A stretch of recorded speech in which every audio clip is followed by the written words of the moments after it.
All right, let's see here. This is August 28th, Wednesday, 2024. This is session number 2 with the Black suffragist and the Harlem Hellfighter, Sergeant Henry Johnson, as we work on the dramaturgy side of putting this wonderful script together. Anyway, we await Miss Sheila Osapo Moyo, the writer, the playwright.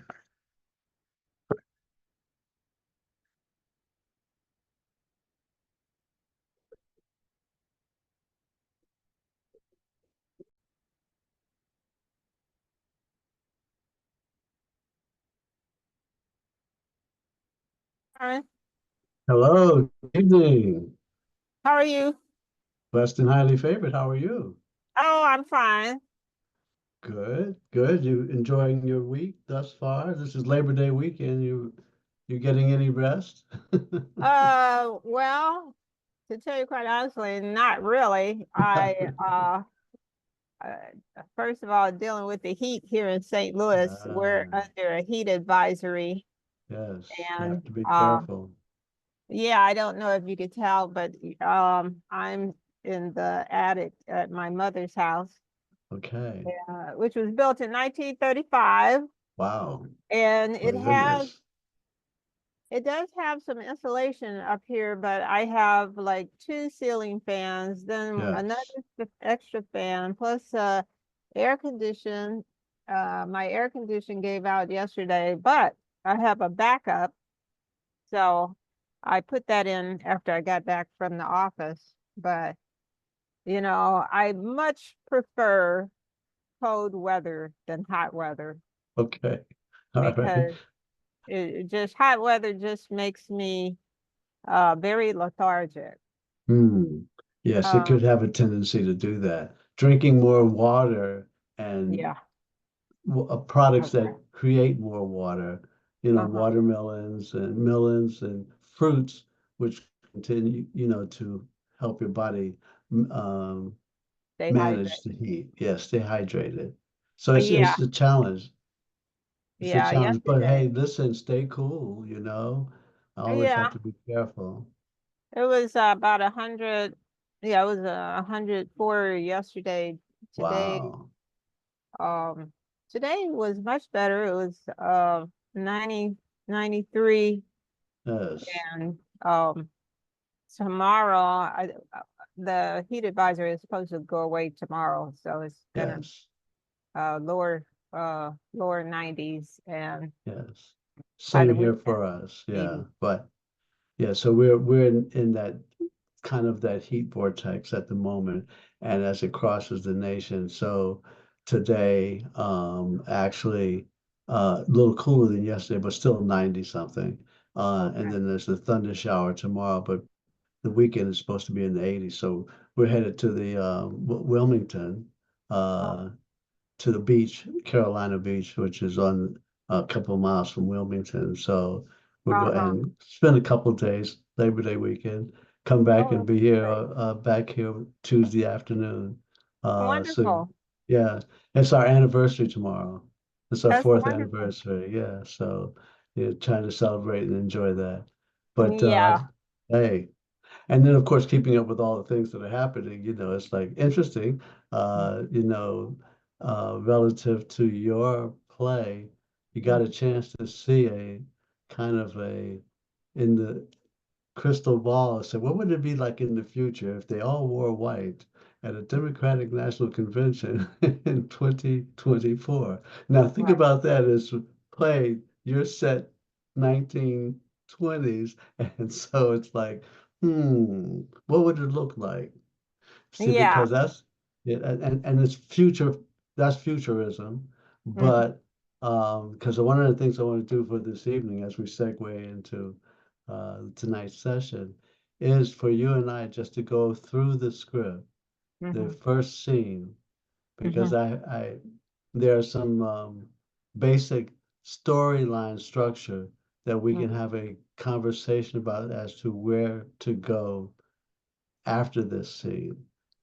Yeah. And it basically, think of it in terms of this. Mm-hmm. You're using the first scene in Act One, Scene One, to Mm-hmm. introduce your characters. Now, in the introduction of your characters, you're actually introducing the story for where they are as it relates to what will be the scene that follows. Because I think in reading some of your commentaries, and I remember because I was there when they were spoken, Mm-hmm. that's consistent with what we had conversation from the beginning. And taking Mm-hmm. a look at that and then saying, okay, because for me, now that you've given me a little bit more meat on the bone Mm-hmm.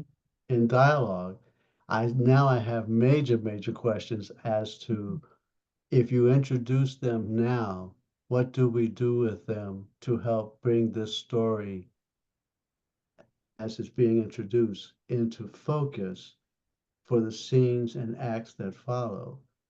Because that you can't in the structure of doing a good piece of theater is that once you introduce the storyline in the beginning, where do you want to take it? Now, ultimately, you've written thus far an epilogue. Okay, I'll accept the epilogue. However, I think what the comment was, don't waste the epilogue without by making it seem detached Mm-hmm. from the story. And Mm-hmm. so perhaps one of the best ways for us to navigate your story is to say, okay, in this first act, first scene, if you're establishing this as the main storyline, then I want to know what happens to the marriage. I want to know what happens to the relationship between the women, because that is the baseline, but it's making it so that it gives us an idea of where you want to take the story as it pertains to the following scenes. Now, structurally, we're going to break the play up and put them into Act One and Act Two. You only need two acts Mm-hmm. because then it gives us a timeline, Sheila, in which to think if you got two-act play, basically you're talking about 45 to 55-minute first act and a 45-minute second act, or 30. Mm-hmm. Mostly 45 because you want to make it an hour, you want to make it 90 minutes, two acts with the intermission, 15-minute intermission. So your story has to be packed into that timeline. Otherwise, you can make it into a one-act play, but with this introduction of the characters that you've given me thus far, as of the new stuff you've given me, I want to know more detail. What happens? Okay, Yes, yes. now, uh, your question to me, Hmm. the first question, or the first item, session two, act one, scene one. A Yes, says must define specific timeline, date, time of day. yes. You did that. So, and Good. so I thought to myself, okay, let me try to imagine Hmm. when Sarah Breedlove would come to St. Louis, Yes, because she yes. leaves St. Louis in uh 1905 is when she Right, goes to Denver with her husband. So she's got right. to be away for a couple of years. So I was trying to figure out, well, should I bring her back maybe 4 years later? Or try to bring her back like in 1909 or 1908. So I said to myself, let me start then with 1908. And then Hmm. taking that comment, the comment that we've been talking about, the epilogue, if Yes. we incorporate the epilogue, then we're getting into the 1930s, Hmm. 1920s, because Sergeant Henry Johnson, he dies in 1926, I think, or 1929. I know it was in the Okay. late 20s. And I have seen two dates for Okay. Victoria's death. Yes. If you look at Wikipedia, it says question mark, 1940. And then I saw another date for her, Mhm. 1929. And it was fascinating because even Madame C.J. Walker dies in 1920 something. I think it's Yes. 1926 or 1925, something like that. I thought it was really curious that all of them kind of See, that's why I uh, suggested taking a look at the timeline so that you can tell me, well, how much of this story you really want to tell over a time span that is either going to be narrowly focused to a moment that mhm, you can create, and that's by choice of you as the writer, but then understand that within that moment, you want to, it's almost like what August Wilson would do to explore the moment at the time to mhm, determine who, what's saying to who, and why. Because for me as a reader of the new part, I'm mhm, looking at it, I'm just like, okay, there's something wrong with the marriage. Fine, I can accept that. mhm, However, it's giving me no way to, right now, structurally, to come back to what happened. We know that was posted, because that's why I sent you that piece that it was posted in the newspaper that they had a divorce. So, but in between, if you introduce me to this kind of tension mhm, as the characters, I want to determine, okay, well, how's she gonna get me out of this one? Because you got me into this moment, and I'm like, mhm. ooh, there's some Yeah. stuff going on here, and because it's Sarah Breedlove, which we know as Madam C.J. Walker, is that ultimately backstory now is like you can create story. It doesn't always have to be actual. Most people Uh-huh. don't know the actual anyway. Yeah. So Hmm. you have a little bit of leeway for poetic justice to create a story in which this friendship led to each other's success line. She went into the hair care as a result of her friend Victoria, who needed some little hair stuff. What the heck? Tell the story. Bring it alive, because then when you bring in the reporter, that's why I was suggesting how would you take these three important ladies Hmm. and have them be interacting with each other? Yeah, I was You trying to, know, yeah. what if they were writing letters to each other? What Mhm. if? Because then it can still stay as Victoria's story, but Victoria, Madam C.J. Walker, and what's her Ida, face? Ida, and because they all ended up in Chicago at some point for some right. reason, I, I mean, it's like, my God, we could tell such a beautiful story of these friendships with these three women from three different types of ideas and concepts. And then and Hmm. then the sad story is, I don't know how you're gonna make Sergeant Henry Johnson you because he is a tragic character. He's a Because tragic character, yeah. he's a Uh, tragic character by means of your only male um, character to say, here's the tragic black male character that has mhm, been told to as it means to this story, because you brought him in. mhm, He disrupts your moment of acceptance. It's almost like your debutante ball for Victoria as she's sitting at the conference and she's mhm. being accepted. And it's like, hey, I've arrived, but where are my friends? Where is Ida when I need her? Oh, she's going to be here in a few weeks, but oh, good. So she'll be the one to interview the sergeant because you Yeah. say reporter. So it's like Well, at the, it's very interesting, Byron, uh when you okay, when you talk about Henry Johnson, I see yes, Henry Johnson as symbolic to Victoria. Victoria has a conflict yes. between the racism and sexism. Don't Uh, forget her marriage. Don't and, forget her marriage, because her marriage is yeah, is in trouble. Okay. her marriage is in trouble. Her marriage, she struggles um, um, I thought she was childless. That's what I thought.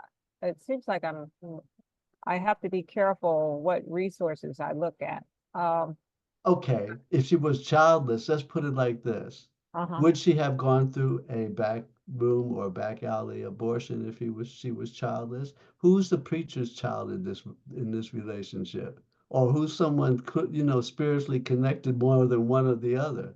Because they're Mm, not all saints. There was some moments where they had to be running buddies, and it was like, oh my God, it's right there. You've got this wonderful, but you gotta, you see, mhm, Sheila, you the writer now has to take all of these ideas and weave mhm, them in because once again, if you introduce something into Act One, Scene One, you have got to take that story through mhm. because you can't leave me, the audience, just wondering what happened.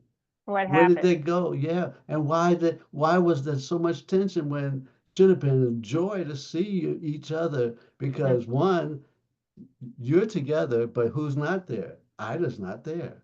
mhm, So what if Ida and y'all are writing letters to each other? Because remember, and this is something else you have to be very careful. You went from black to Negro, and it was not black. It would have been Negro in mhm, that period. And you mm. did it a couple places. And I say, oh, that was another comment, Oh, as you may yeah, recall.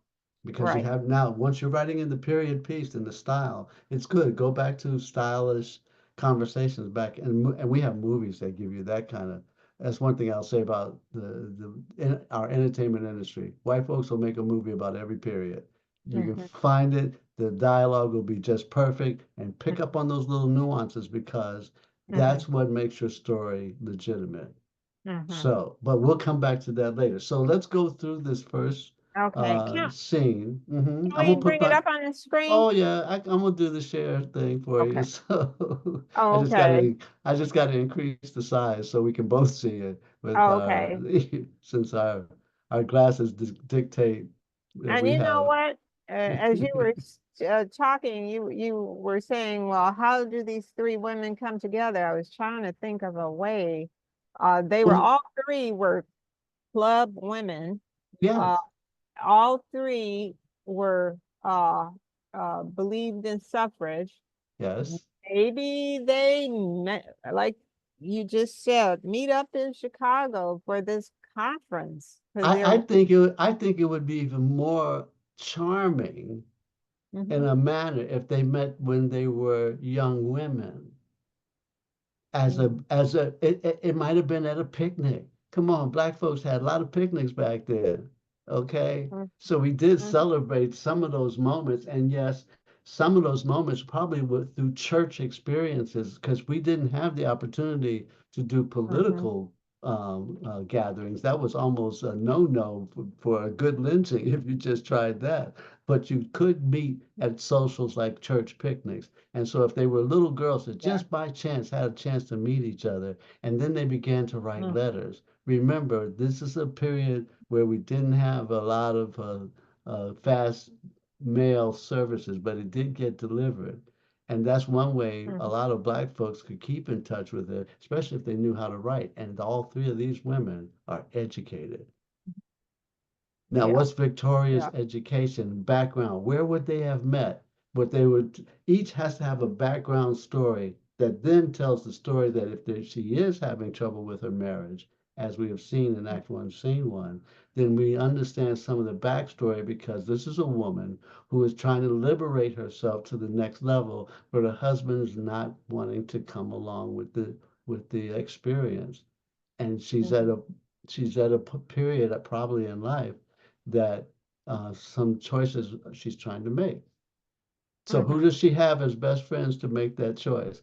Other than the three women that have been in with her at some moment had a chance mhm, experience. Now that's something you have to, if that's happened, if that's the way the story is to happen, just by chance, mhm. and you want to use that as a metaphor, then you have to make sure when you write it in so that it's a memory more than a reenactment. Because in letters they Well, can talk to each other about those moments where they had, because when, especially when she um, Madam C.J. Walker leaves, she says, "I have to leave now. I think it's best that I leave now," since she saw some some bad vibes about to happen. Yeah. By the way, she was in the church choir here at Mm-hmm. MCJ Walker. Mm-hmm. She grew up in the church, St. Peter's AME Church here in St. Louis.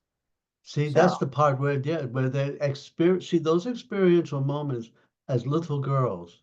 Remember, these were little girls who did not have the right to vote, so they had to have some versions of sameness about the things that was disturbing to them, why they would want to become suffragettes.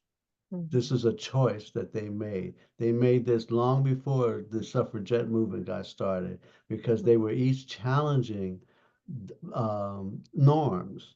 mhm, Each of your three women are challenging norms to be successful.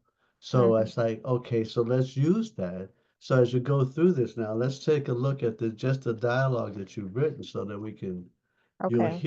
you're going to hear the voices speaking to you Mhm. as I'll let you do Victoria, Okay. uh I'll do Sarah, and then I'll do Okay. James. Okay. All Okay. right. So it's Act One, Scene One at Rise. It's a summer and early evening in 1908. Victoria is a former teacher and an African American suffragist. She lives in St. Louis, in Midtown St. Louis, in a predominantly white area with many European immigrants, with her husband, James, a postal clerk. She is waiting for her husband to arrive home.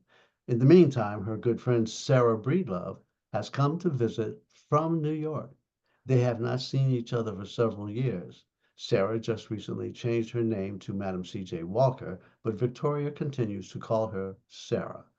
Victoria also conducts her business from a room off to the right of the living room.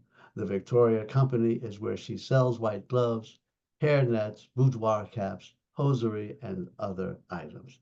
Sarah comes to visit Victoria. Sarah, how have you been? I haven't seen you since you started working for Miss Annie Turnbull Malone. Oh, I'm so glad to see you, Vicky. Come in, rest your feet. I was just about to have a cup of tea. Please join me. Now tell me all about your good fortune. You've done quite well for yourself. I see your granny at St. Paul AME almost every Sunday. She keeps me informed about your whereabouts as best she can. I haven't seen you since you left St. Louis in 1905 for Denver, Colorado. Time flies. It's been almost 4 years, girl. What brings you back to St. Louis? Okay, I'm gonna stop right here. Yeah. If you were to meet somebody like that in 5 minutes, you just initiated a conversation that said from I haven't seen, come on in, let's have tea, to I haven't seen you in 5 years, but you controlled the entire response back and forth Uh-huh. that would have been given from character to character. See, if you're going to let the story be, now you're the writer trying to tell the story. Let the Mm, characters talk to each other. mhm, See, I want to pull this apart because in that, just in the frame in which you read it, was mhm, more of like reading it as opposed to talking it. mhm. So come in, rest your feet. Oh, I was just about to have a cup of tea. Look, I mean, there's some moments there. She has, how long has he seen it? But you're doing a stream of consciousness. Blah, blah, blah, blah, blah, blah. See, let's slow this down. So they Uh-huh. can, if they haven't seen each other, let them tell each other what they've been doing. Let her answer the questions that you Mhm, pose. You've done quite so well for yourself. There's a pause there, a moment. What would she respond to? How would Sarah be either she'd be embarrassed to respond that all this stuff that you've been reading about me is true, but sister, we talked about this. We had fun growing up. Isn't this what we wanted to do? So, you let her respond as character, not mhm, you as writer. mhm, Does that mhm, make sense? mhm. Yeah, I'm a bit too verbose or give the characters too much to say at one time. Right. Let it be just natural dialogue because these are More so. girlfriends. These Mm-hmm. are these are friends that haven't seen each other, and you said it in 5 years, whatever. But if they haven't seen each other, but they've been keeping up, see, this is why I have to come. I want to bring you back to how would they continue to keep together if their friendship were to grow over those 5 years? Well, the only way they could have done it been telephone, not invented yet. Okay, so it would have to be either wire or by letter. Mm-hmm. So letter would be the functioning way of getting from one moment to the next, Oh, they but have they the would, phone, by the way. They have a well, they would have the phone. Yeah, okay, that's right. They would have the yeah, phone, but it was yeah, phone was still limited. yeah. Mm-hmm. 1920s phone was still very, very, very. Listen, I ran the I ran the Lewis Latimer House fund and Yeah. helped to restore his house. And yes, he was the one that got the patent for drafting the Alexander Graham Bell telephone. Was Lewis Oh, Latimer. uh-huh. Yeah, I thought the phone didn't exist at that time also, but then one of the articles I read when Victoria was starting her company, she Hmm. mentions, oh, people can phone in Phone in. orders. Mm-hmm. And remember, it would be a box that would connect to a system that would then be an interconnecting system that could be ended up being party lines for quite often. But if they Right, had it, it was still it was like cars. As much as cars were coming into the industry, it right. still was a very middle class and upper middle class item to have. And so Mm-hmm. Madam C.J. Walker, you saw the picture with her in her car. So she had a car. Now, at the age that she is now, would she have a car? I don't know. But if that were the case, then that'd be something for them to talk about. Oh, I got to get me one of those cars. See what I'm saying? Because this is like, let's find out their relationship, Sheila. Mm-hmm. Mm-hmm. We want to know more about them as characters now. And it's a wonderful, but you're going to have to come out of your writer's mode into writing dialogue for people to talk to each other. Mm-hmm. And that will give it much more weight. So when Sarah says, well, Granny is still doing fine. See, intersperse that with the conversation. Thank you for asking. The time is flying too fast. I just turned 41. My last birthday. So I figure I better come back and visit Granny and my brothers who are barbers and my first inspiration in this business. Now I'm you trying remember to work it in.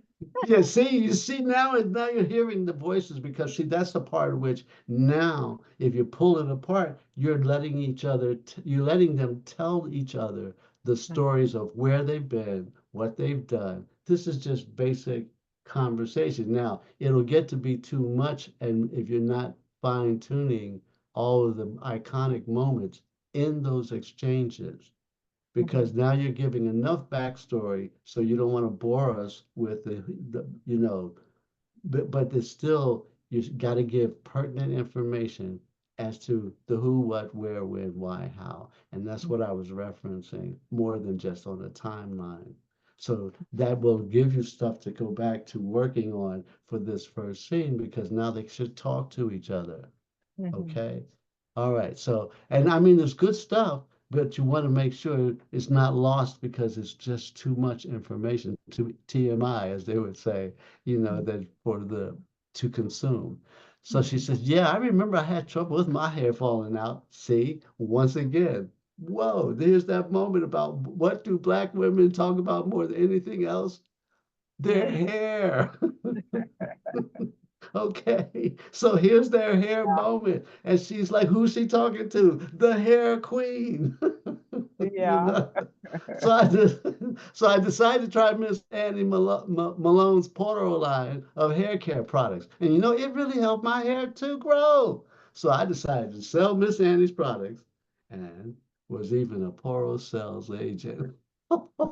Now I thought if Annie Malone can make a ton of money off of hair, I can too. Now, I feel that in the business that's a credit to the womanhood of our race. You see, she's on you're making her big at this age because she's like, you're Madam C.J. Walker. So now she's getting a chance to really be at there as your best friend. Mm-hmm. I haven't seen you in a long time. 5 years can be a long time. Mm-hmm. Okay, so now this relationship, now that you're establishing it, makes us want to know more and more about who they are. Why are they here at this moment? Why is she coming her way through from New Mm-hmm. York to here? Why is she making this trek to St. Louis? What's going on? Tell me the big news. Well, I heard, well, you got the Niagara movement going on, and but I mean, y'all could talk politics. Women, this is the suffragist movement. So, what are the politics of that moment? Because Ida's been writing about them. Ida Mm-hmm. has been using her skills to write about it. So, that's why I'm recommending that you create some form for which they have been writing to each other in letters so that Mm-hmm. you can come back to using that particular um, Mm-hmm. moment to connect the rest of the story. Mm-hmm. Because Oh. if I mean, right now I don't want to take nothing out, but because I Mm-hmm. have to go with what you've given me, and Mm-hmm. obviously these are moments that are important to you. But now we Mm-hmm. got to figure out how we get from there to this next moment.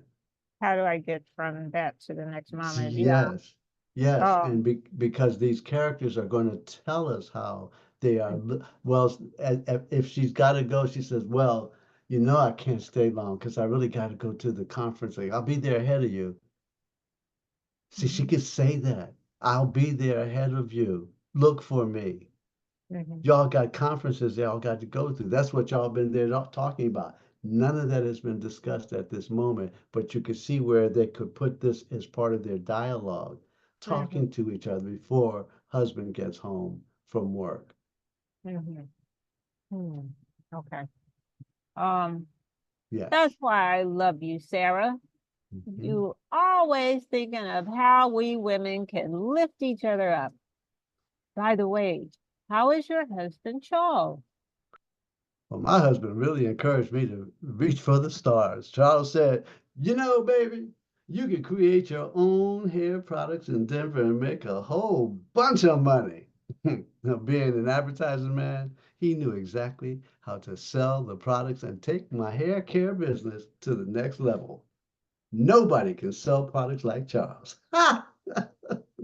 Now, is that the character you want?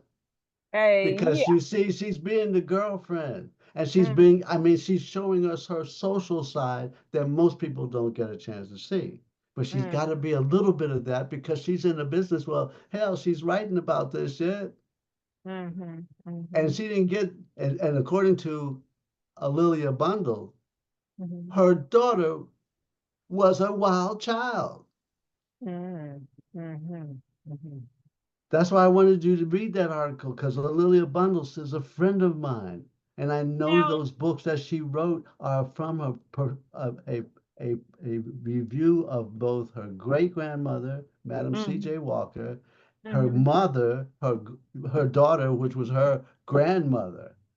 mm-hmm, mm-hmm, Okay, so that she is writing from a review of history and giving you why now those three characters can have such depth of story from girlhood to mm-hmm, womanhood through the suffragettes because they were more than just what they were, more than just a hair care products lady, more than just you know what I'm saying? Because now they have bonded by mm-hmm, way of something that has kept them together, which is why I keep saying think of the letters because then you can use those moments to read letters from mm-hmm, each other. okay. And it I tells and your I'm story. I've been Yes. looking for information on Ida B. Wells. I got a Hmm. couple of books from the library just so Yes. that I could kind of know what her voice is like. Yes. So, and that's what I You, did with Victoria. yes. Because you see, once you get those moments, those little iconic moments, you can use to help develop what she says and Mm-hmm, how she says it as a mm-hmm, character. You got to want to make your characters who, if you introduce them once again in the first scene, first act, You got to want to make them so special that we want to know more about them. They're very special people. We know Mm-hmm. that. But now what makes them so special? These three women. So Mm-hmm. now, if you're fabricating a story, you still got to make it work. Yeah. Even if there's some ambiguity, whether it's actually happened or not, if Mm-hmm. don't think of it in those terms. Think of Mm-hmm. it of how would you then validate that Mm-hmm. backstory if you were going to use that as your storyline. Mm-hmm. Mm-hmm. And you have to Okay. do it in dialogue. They can tell such a great story. She's already, I think you're seeing this even in this one scene right now, how Mm-hmm. much this can actually be a much better structured if you let them talk to each other, not talk at each other. Mm-hmm. Mm-hmm. Okay, so we go back again. All Because she's right. like, and she's like, oh yeah, nobody can sell products like Charles. Now, when I saw the movie, I did see that, or the docudrama, I did see that her husband was very, very, according to Alilia, that was pretty close. There were some things that were not what they were. However, nobody can say that the director and the Mm-hmm. choices made did not fit together. Mm-hmm. Now, And that, yes. I did not see Miss Bundle on Hmm. my Facebook page. So I did friend you. Hmm. And so is Miss Bundle on your Oh, she's web? on mine, but you put her name, Google her name. It'll give you all the details you need to see for, and Okay. that's, yeah, just yeah, What's it? Google her name, Alilia Bundle, Oh, Lilia. Olilia. Lilia Bundle. Now, Okay. hold on, I give you that. Um,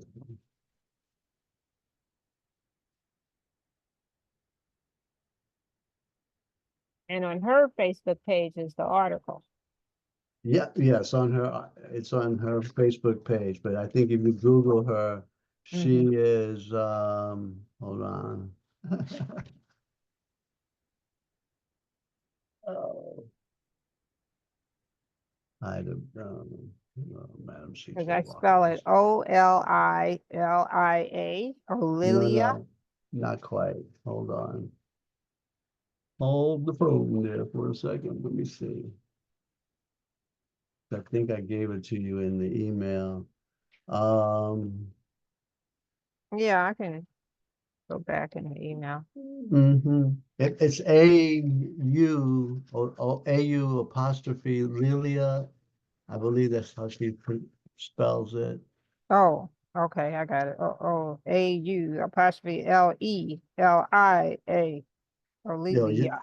You got it. You Googled it. Um, yeah. Okay, because that'll tell you who she is and her relationship to Madam C.J. Walker. But Madam C.J. Walker's story is such a Mm-hmm. wonderful story, and what we've seen thus far from Mm-hmm. the docudrama series that was made, which was very good. I enjoyed it. And Mm-hmm. yeah, there were some faults to it, but Mm-hmm. once again, you can see how a writer would take the period and you Mm-hmm. take the time to have the characters talk to each other even though the story may have not fit everything that we do, but they made the story work as they Mm-hmm. envisioned it. And that's because from beginning to middle to end, Mm-hmm. that story was crafted to resolve all that was initiated and introduced in Act One, Scene One. Hmm. I see her middle name is Perry, Perry. Okay. Yeah, that's my single name is Perry. See? Now, I'm not going to start anything, okay? But you can go back. Listen, there's only 6 degrees of separation, as they said. But listen, every one of us have some moments in our family that you're Mm, like, where did that strain come from? We right. may never know. Anyway, so here we are. We're Okay. back to Victoria. See, now people call you Madam C.J. Walker. See, they're playing with each other. Mm-hmm. And everyone is buying Madame Walker's wonderful hair grower. You've done Commercial, yeah. so well for yourself, Sarah. So tell me, what brings you back home to St. Louis? Well, I came back to see my three brothers and also to expand my company and build a base of operations for growing my hair care business. Now, why is this in parentheses and italics? What was Uh, your meaning for well, this? I put that in italics and quotation marks because those are the exact words of Madame C.J. Walker. I did not. Okay, Uh, uh, it's okay. I I, thought that maybe that was the case, yeah. but Uh, when you're writing this, it's all moments in her mouth. Now that's just something for research for the okay. artist. Okay. Now they may I don't find need that to. right, it's not necessary. However, if that were a direct quote, you Mm, can, I would certainly let the artist know who's the woman who's playing this role, mm, say to know that that was a direct quote. mm, Because see, sometimes they would want to take it apart and say, well, why is it so important now? She says it. I am a woman who came from cotton fields of the South. From there, I was promoted to the wash tub. See, she could take it as a comedian. And then I was promoted to the cook kitchen. And from there, I promoted myself into the business of manufacturing hair and goods and preparations. Now, I built my own factory on my own ground. Now, she's been practicing this for a long time. This is her spiel. mhm, So she's somewhat of a showman person. mhm, She's doing her own commercial. mhm, mhm, See, and one of the reasons why I wanted to share this moment with you right here is because you also have to write in levity, highlight moments of laughter. mhm, What makes them, once again, see, if I'm the director, then I want to know how do I use this in a way that allows me to show more of their bonded relationship because I only have a short amount of time before they go. So mhm. that's another one of those moments. So I'm glad you shared that was a direct quote. So it's to make it work because for now it looks like well you can do the commercial. Madam C.J. Walker, she holds the bottle up. I mean, she's been practicing this. So think about it. Mhm. Yeah, Because and you think, well, she said this more than one time, I'm sure. yes, yes. Yeah. She said, I'm not ashamed of my past. You see, a colored woman shouldn't think because she has to go down in the wash tub that she's any less a lady. And everybody told me I was making a mistake going into this business. But I know how to grow hair as well as I know how to grow cotton. That's right, Sarah. I remember when you would help any woman that wanted her hair done for free. I really admire what you've done and look up to you. You're like my big sister. Well, the Lord has blessed me. And my goal in life is, well, not simply to make money for myself or to spend it on dresses or running around in an automobile. See, she has a car. Another piece of information. See, I want to use part of what I make to help others. You know what I mean?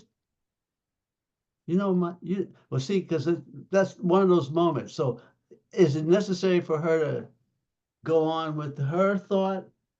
Because she's pondering once again that how much does she reveal in this one big thought, or is she looking for a response? There's a moment here. This is girlfriend talk. You know what my dream is, Vicky? I want to build an industrial school in Africa by the grace of God.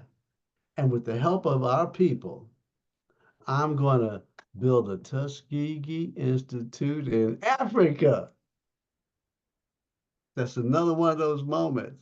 She's a Mhm. dreamer. Y'all are dreaming. He's just like this is like bringing back those old days when y'all were, and now y'all ain't that old in this moment. You're young, vibrant, creative women who are setting us up to understand why they would be so gung ho for rights to vote moment Mhm. that it was not, it wasn't given to you until 40 years later. Mhm. Mhm. But y'all are expecting it to happen right now. Tomorrow we're going to this convention. Let me tell you, it's going to happen right at the convention. But you got to build that kind of excitement because this is how they've hustled their excitement to be part of something that is more than just church activities. Y'all are getting a chance to talk to white folks who, especially because you're women of means who are doing things. You got a business. She has a newspaper. Mhm. Ida is has the newspaper and is a writer, Victoria, and you're about to meet up with some other women that are like, whoa, okay.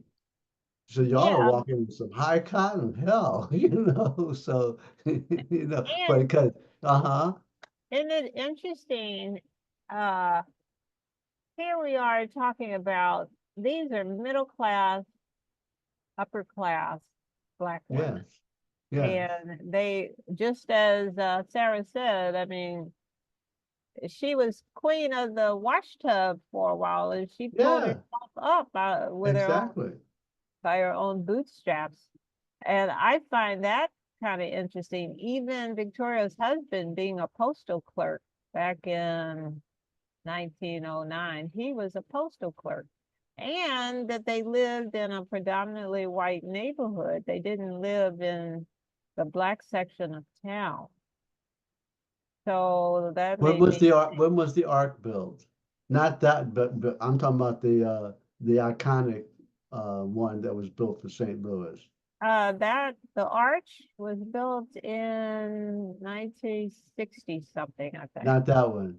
I mean, the one that was for the neighborhoods back in the was it 30s? There's a very famous neighborhood with a Uh-huh. iconic Roman arch, I believe. In St. Louis?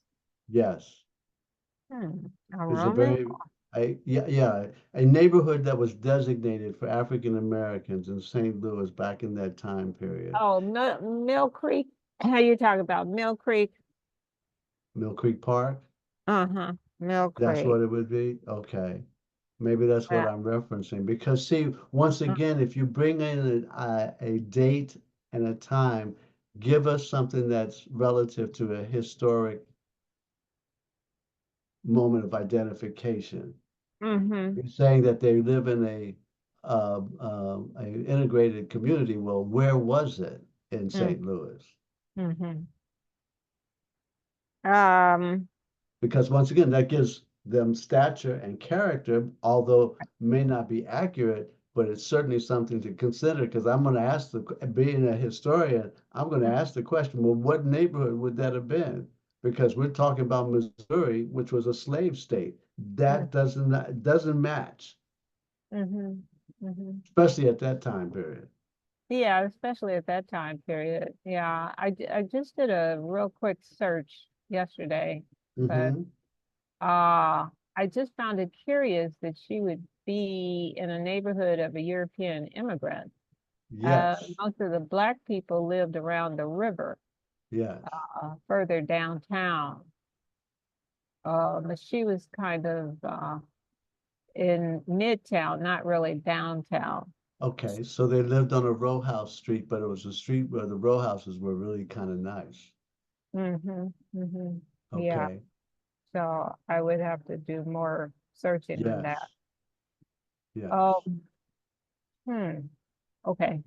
Okay. All right. So we move on because you see, these are the little things like this, Sheila, that I have to pull out. Mm-hmm, That I want to make sure that if you're mm-hmm, going to tell me this story, where can we use what you've gotten right now to make sure that the story gets told by the characters, not by you as the writer, because mm-hmm, you're not letting the characters go. So here we are. mm-hmm. She has a next line. Enough about me. Now I hear you went and got married. You married James? Oh, y'all been together a long time, and ever since our days at Sumner High School. Now, when did you have time to be a wife? Now, what kind of a question is that from one woman to another? Okay, what is she really asking? Come on, Sheila. I want to know. Now you made me the fly on the wall, so you got to have some girl. Did she just ask her why ain't there no kids in this family? She's wondering, okay, Yeah, come on. she's saying, okay, you're a suffragette. You Yeah. you go, you travel, you give these speeches. Uh, what kind of man sort of lets Uh-huh. his wife travel all over the country? Thank you. So what's up, And girlfriend? You got somebody yeah. on the side? Now listen, based on what you just told me about Madam C.J. Walker, she's coming off as fly girl number one, and she would ask that question. She said she opened the door. Well, welcome to my home. So what kind of shit is this? You're supposed to be my girl. Uh-huh. Did she go proper on her? Did Victoria not go proper on her? Uh-huh. Thank you. Okay, so they play that little game, but you got to make them, you have to let them do it, not you. Right. Okay, and that's Uh-huh. Uh-huh. pulling it out, but you have to let them have that conversation and dialogue to each other because they Mm, are at this moment now where she's like, "Well, what's up, sister girl? You've been out there do well, you're mm, not telling me. I wrote you this letter. mhm, mhm. See, you have Yes. to see. Uh-huh. He's a wonderful man.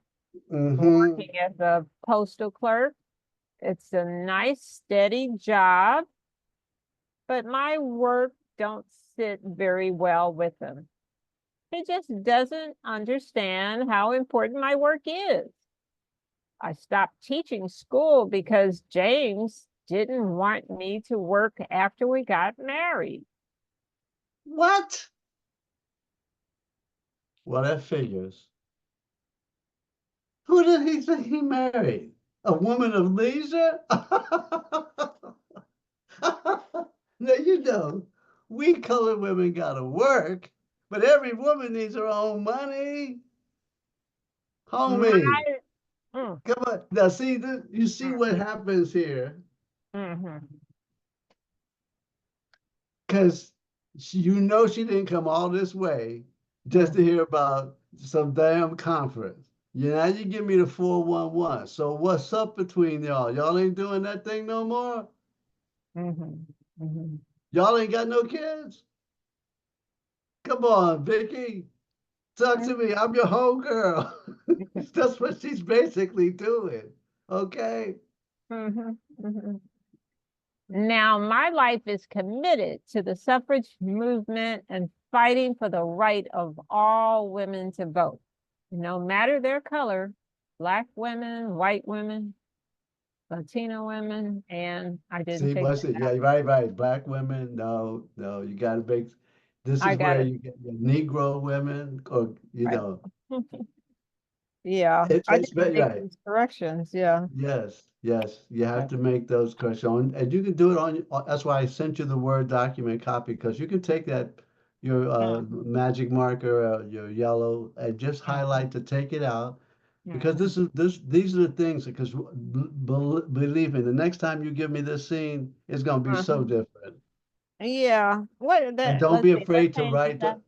this is right from the beginning. This is Act One, Scene One. Okay. Where this is right now, we're on Oh, I see page it. Mhm. uh Page 5. page 5, yes. Okay. Asian, black and Asian women. I gotta take that out. Yes. Yes. Okay. Um, Latino women, I'm not so sure Latina would be, I would think it would be Spanish speaking women. mhm, Spanish. Hmm. Yeah. Okay. I should have made these corrections, but It's yeah. okay. This is why we're doing this. Okay. We're cleaning it up. Okay. Let's see. All Okay. women should have the Hmm. right to vote if they're citizens of this great nation. Part of the fight includes me traveling and speaking about not just suffrage, but equal rights for our race. You can't separate the two. Sarah, that's what I stand for. Suffrage and equal rights for all. It, Now, you are mhm. giving, are you giving a speech or are you talking to your girlfriend? Which one is this? Well, I guess it sounds like a speech. It does, doesn't it? Now you're hearing it because you're right. It doesn't. Yeah. If she's doing it as a speech, then Uh, that's part comic review. Because her girlfriend be like this. Are you kidding me? Are you, Vicky? What are you doing? uh-huh. That would be my next. If I were the character, I would be like, "Is this my girlfriend? Who? What happened to her? Where is she?" Mm-hmm. Okay. Uh-huh. Okay. Now you can basically take this apart and make Yeah. it very, very profound, Uh-huh. but through a conversation. Maybe she's gone off and Sarah is trying to interrupt Vicky, stop. And she could be like, what? I Mm-hmm. asked you about your husband. Now you tell me about the movement. Mm-hmm. Mm-hmm. Mm. Yeah, I see. Yeah, she's kind of intense. Yeah, you think? Has she Ridiculous. had any recently? See, you have to think about that because girlfriends are going to talk about that. Mm-hmm. My sister, when's the last time y'all did your do? Mm-hmm. Mm-hmm. Because it's coming to, I mean, if she's going off like this, there's something psychically going on that's like, Mm-hmm. wait a minute, hold on. Vicky, I didn't come all the way from New York just to go into this. I want to know what's going on. I haven't talked to you and you haven't written me back in years. What's going on? Mm-hmm. Mm-hmm. Are you on something? And Mm-hmm. that's because I'm hearing it Mm-hmm. and the way you're delivering it, Mm-hmm. that's how it's coming off. Now, I'm not saying you have to change it, but Mm-hmm. certainly if you did that and I was sitting there Mm-hmm. listening to you, and then I'd be like, well, what's wrong with my best friend? Something is, are you, but I don't think you're losing it Mm-hmm. Mm-hmm. because then she goes back, it really makes being married very difficult. Mm-hmm. So now we come to the point. So we're Uh, not, because it's basically saying, maybe we haven't had it in a while. When was the last time they had made love to each other? Because mm-hmm. all that's got to come out in this conversation with her best friend. This Mm-hmm. is why she really is down here because she's kind of worried. Your letters have been kind of like just like you just went off a few minutes ago, and what was that? Mm-hmm. And is she hurting? That's the other thing. Mm-hmm. Is Victoria emotionally hurting? Mm-hmm. And the only way we're going to find that out is through this kind of moment, which is the theater of this moment, Sheila. Mm-hmm. Because at some point we have to see, is she breaking? Maybe it's too much for her. Mm-hmm. And if you're the only Black person in this new movement, you're not just feeling it because you're the only Black person, but you're the whole representative of a race now. Did you do this by choice, or is that now everybody in that room who's white is like, well, the Black people are here, okay? Yeah, I found her to take on so much. She just Yeah, takes on quite a lot, you know. yes. And Uh, so, th yeah. yes. Okay, Sarah, what should I do? He starts imagining things, thinking that I may be with another man. And yet he stays out most of the night drinking the devil's brew at the dance hall. Uh-oh. Now that says a whole lot, Sister Victoria, Sister Vicky. What you just said was he's out night drinking, and if he thinks I'm with another man, well, this is not a dance hall full of men. Mm-hmm. She just revealed something. Maybe he's the one that's tipping. Mm-hmm. And Okay. that, see, because I mean, once you give lines like that, There are Oh, no throwaway lines, Sheila. mhm, Every line now has a specific pointed moment, and that's what has to make the play itself begin to take root of a story that is more than just suffragette. There is a backstory, and mm, this friendship, this relationship, these three women. The husband who is he out tipping? Because honey, girl, you know me. I'm not a tipper. I won't do that. mhm, But look, don't trouble yourself over that man. mhm. He's he a good provider? Well, yes, I've no complaints or wants for anything. Well then, hey, just keep focusing on you and getting the right to vote and our equal rights. See, she had to bring her back because she too is in that moment of girlfriend. I'm so frenetic with all this. I'm writing about the lynchings. Do you know that they may be chasing me up through St. Louis? I got to watch over my back. Okay, that's Ida. That's Ida. Yeah. Yeah. So I But gotta bring I mean, Ida, yeah, right. But Sarah's like, Sarah. well, well, my goodness, I've been doing this stuff, and Mhm.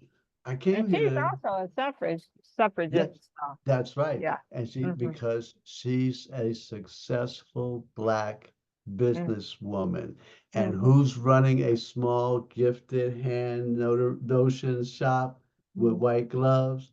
Her best friend. So the commonality is they have business Hmm. sense. Right. All three of them. All Hmm. three of them, exactly. Now that's another one of those moments because she's getting ready to go into Sarah. Well then, just keep focusing on you and getting the right to vote and our equal rights. Okay. Now you've done so much to help the colored woman in this town. I remember reading about you in the newspaper. They called you a woman of broad culture.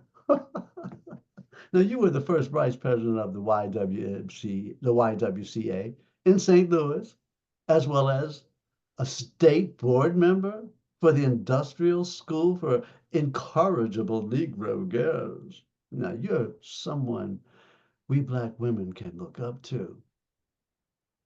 More dialogue. Hmm. See, it's like, if it's a monologue, fine. Hmm. But she's trying to bring her best friend out of that space into back to girlfriends, and we've Right. all been successful. I haven't forgotten that you write for the St. Louis Afro-American newspaper. You could be another Ida B. Wells. Our girl, come on, Vicky. You always wanted to be so proper. I'm just throwing it out because that's what she's doing. Hmm. You were the one. Come on. So stop. You remember you were you're a member of the National Negro Press Association, and on top of that, you're the new president of the Federated Colored Women's Club of St. Louis. So stop worrying about that man. A man's gonna do what a man's gonna do. And by the way, have you heard from Ida? What is she doing? Oh, I lost touch with her. Oh, after I married Charles 2 years ago in 1906, we started traveling throughout the country trying to expand the business. So I haven't heard from her. So you got Oh, the letters that I didn't get? See, yeah. here it Mhm. is. See how that now connects, Sheila? Because it becomes now a part of their relationship is how they have been keeping in touch with each other. Hmm. Okay. I received a letter from Ida the other day encouraging me to keep up the good fight for our people and women's right to vote. She wrote about the brutal attacks on the Negro community in Springfield, Illinois, that happened just this year. if we don't stand up for this brutality and horrible lynchings of our Black men and women, who will? We must fight this evil. Okay, now, Uh-huh. is this Sheila speaking or is this Victoria speaking? Mm-hmm. Mm-hmm.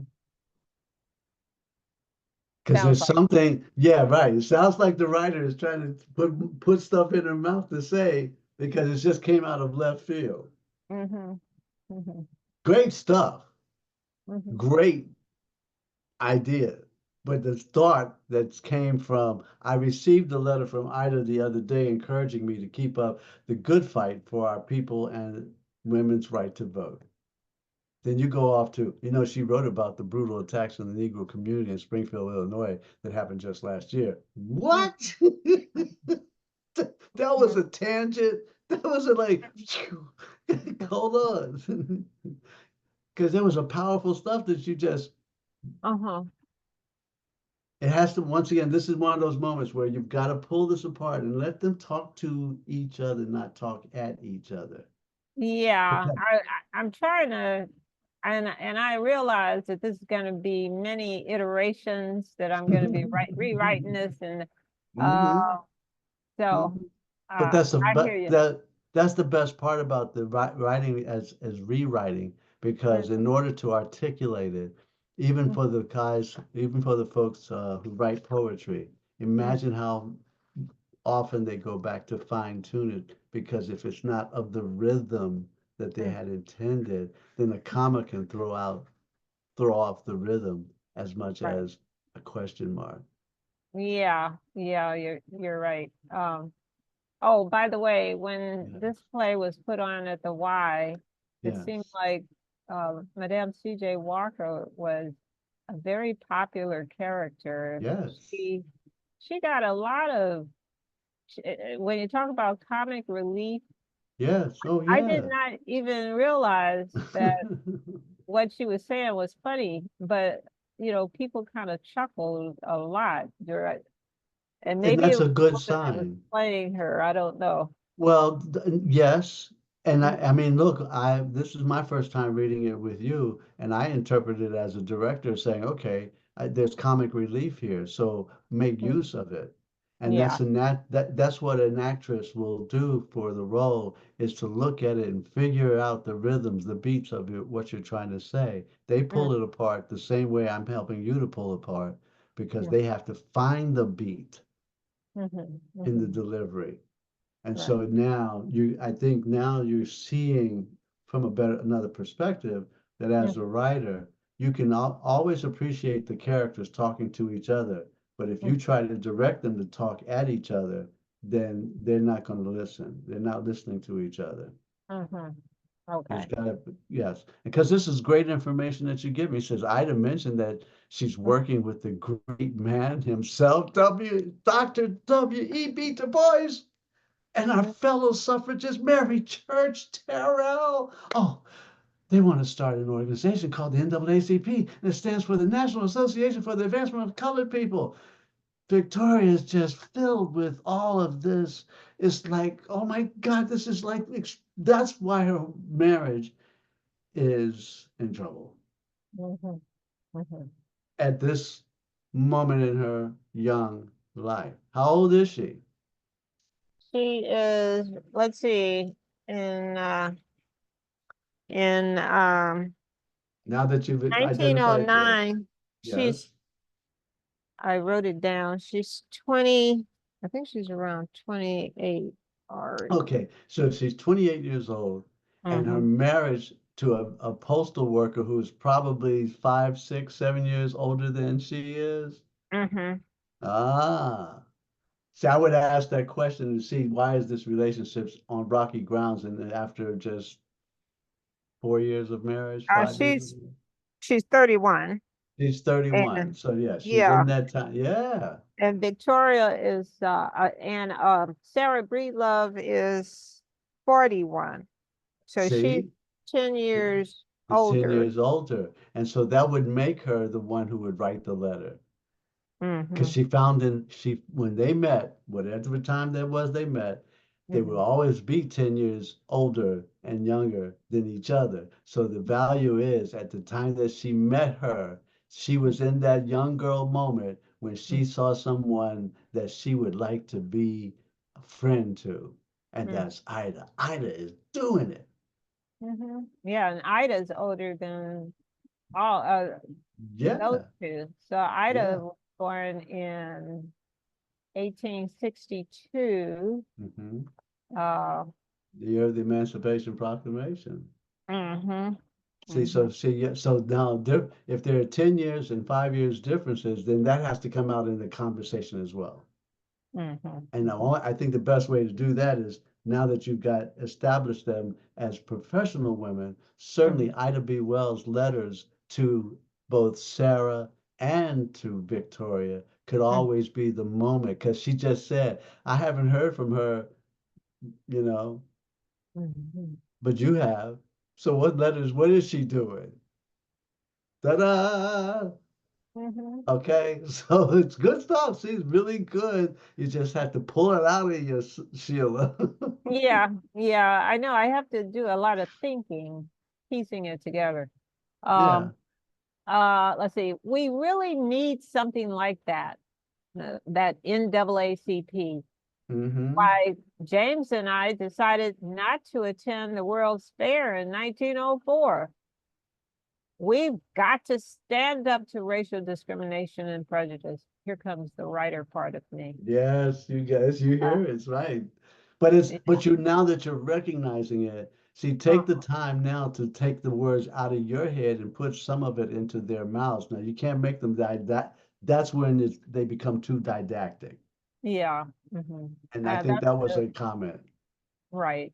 And they said Okay, because that's what they mean. That's a history exactly lesson. what they mean. Yes. Yeah, But I'm see, going to it's be a okay. history lesson. It's okay because I mean, really, you in inside of this germ, there is a really potential awesome story. Hmm. But you got to nurture it. Where does it fit into the line of the story that you're telling within this time period, this one little time period? So Hmm. now we know how old they are. And now the lines may become even more critical because as Yeah. she says, And Ida's 47 at this time. yeah, So Ida's 47. Madame C.J. Walker, she's thir 31. she's Oh, 30 or no, 41. Victoria, yeah, she's 41 and Victoria is 31. 30. So we have 40, 30, and uh Let's see. yeah, Madame that works. That works. Ida's almost 50. Ida's almost 50. So perhaps what she was at a picnic was a woman who was seen telling stories, and they both had Mhm. an interest in this kind of woman who spoke eloquently. She has a story that most little girls would be like, "This is Ida B. Wells. Oh my God." Mm. Mhm. See? And that's why that bond is unique. Mhm. Okay. Mhm. All right. So let's see. Victoria is just she's uh let's see. When the fair organizers brought Africans to the fairgrounds, they put them on exhibit as spectators, gawked at them like they were subhuman. The hmm, only way to gain respect and power in this country is to start our own Black businesses. Oh, um, Sarah, did I mention to you that I've opened my own shop? It's called the Victoria Company, the house with a principal. I operate my business right here in St. Louis, 209 North Jefferson. right here in this house. You see, now you've given me more information. That's fine. But why couldn't she says I operate my business right here in my house? Mhm.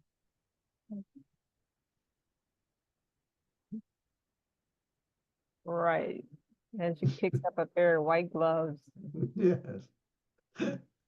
which I That's a brilliant idea, Vicky. Oh, we Negroes need economic power. You know, white gloves? Mm. Now, how did you think of that idea?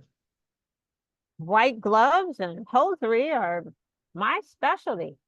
White merchants won't sell gloves to us Black women because they don't want their women to put their hands in any glove worn by a Black woman. Well, I'm going to sell white gloves to our people and anyone else that wants to buy. No courtesy or convenience will be withheld from anyone because of color. If people can't come to the shop, they can phone or write, and their order will be filled promptly.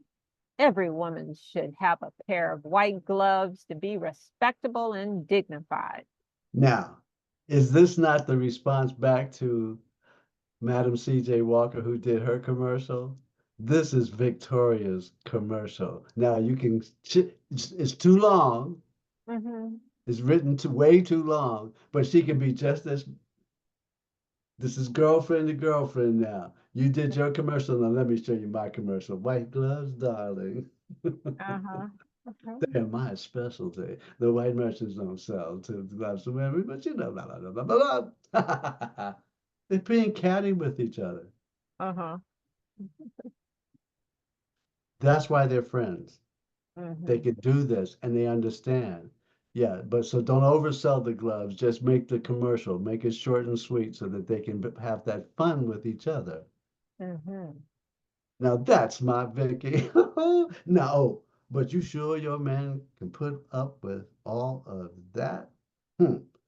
You opening a shop, being your own boss, as well as all that volunteer, making speeches and all you doing? You already told me he's starting to complain that you never home. Well, maybe you should try going to church and praying about this situation. Now, see, either playing with each other and imparting wisdom, Mhm. Mhm. because at some point it's about to end, Mhm. because he's about to come home, isn't he? Yeah, Yeah, he's about to come home. he's about to come home, and that's when the bubble breaks. The Yeah. ice is breaking, right? So she's gonna see it firsthand. It's cold as ice in this house. Girl, I got to go. Mhm. Um, let's see, where am Okay. I at? Okay, white gloves, I already said that one. Mm-hmm. So, Here. White gloves are his, it yeah, we says did she's, that. yeah, we did that. All right. Okay. I did this. Uh-huh. Okay, you're here. I wish the churches would do more to fight discrimination. Now, this might be something that I just threw in, but this was the only piece that I found words of Victoria Clay Haley, and I could not leave them out.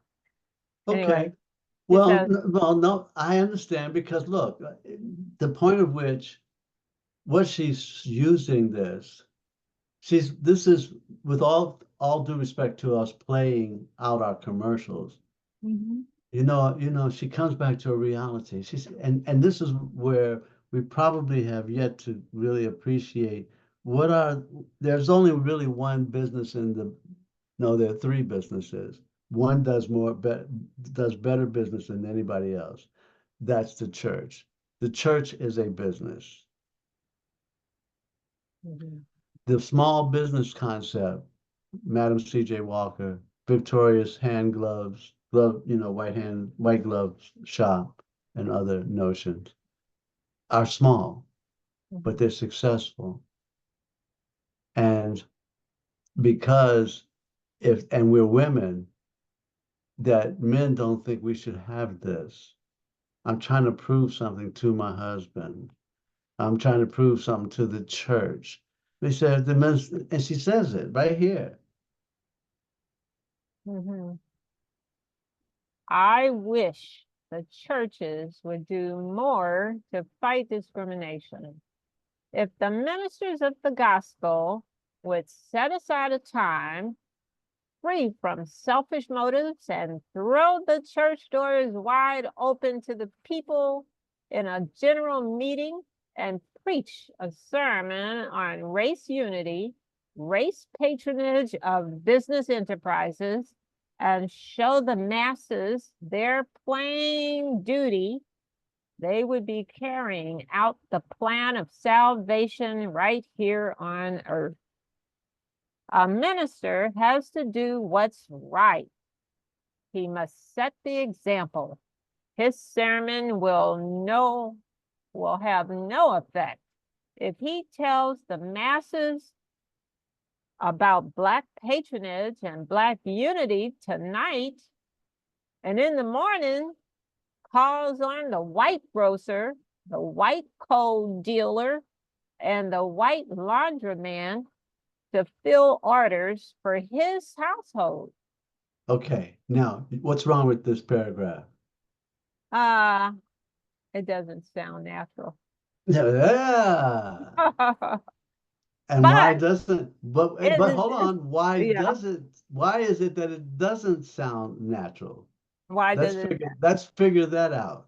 I think it's because the words that she uses are not the words that the majority of that audience who's listening will And pick up she's saying, once again, she's speaking as the writer, not on. as the character. And this is a Uh-huh. primary example where too much is said and not enough of what needs to be said is said. Mm-hmm. It's too long. It's too Sure. boring.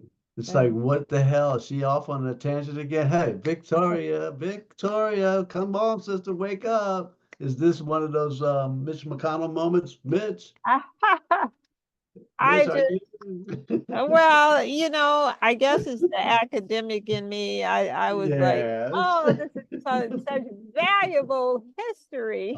Of course it is. Now, see, I do get it. Yeah, So it's not like I don't understand from where you're coming.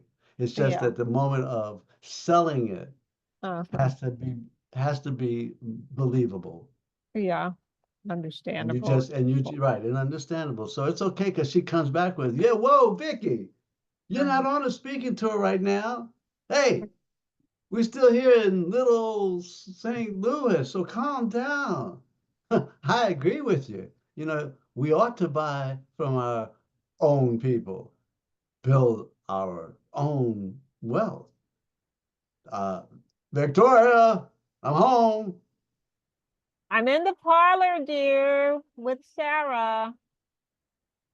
Ah, well, I brought you the mail, honey. Hmm. You have something from a Sergeant Henry Johnson. Oh, hi, Sarah. And then how are you? Fine, James. How's work at the post office? You still working as a postal clerk after all these years? Listen, Sergeant Henry Johnson has agreed to speak at the Coliseum on March 28th. Lord, so many wonderful things are happening this year. The newspaper this morning reported that Congress will soon pass the 19th Amendment. It's my prayer that women will finally have the vote very soon. And Sergeant Johnson is coming to speak. Who is Sergeant Henry Johnson? James, where have you been? Huh, no doubt buried under all that mail at the post office. Ooh, that's an insult, slapping the kneecap. She just kneecapped him. That they're having this is a word spat, Yeah, isn't it? yeah. Yeah, and it's showing out right in front of guests. Oh Mm-hmm. my goodness. You're walking. Where's my Sergeant,